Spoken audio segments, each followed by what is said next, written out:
I needed a new door lock for my bedroom, so I went with this Fingerprint biometric door lock. It came with everything you need, the 4 AAA batteries, 2 sets of keys. It has a charging port in case it dies.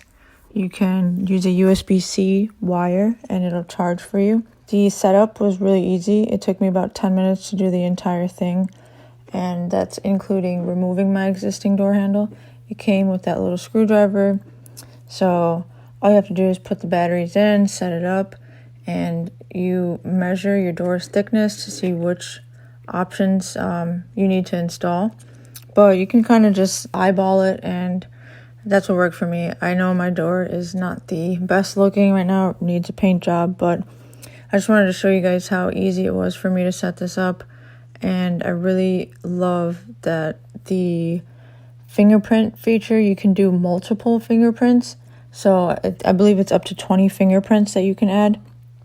And the lock works great. I also really love that it's super heavyweight. The door handle feels solid and I have no complaints. This is actually the second time I purchased this. I included the instruction photos here just in case you guys wanted to take a look at that. I'm happy with the purchase, and for the price that it is in comparison to the other ones available, this one is great.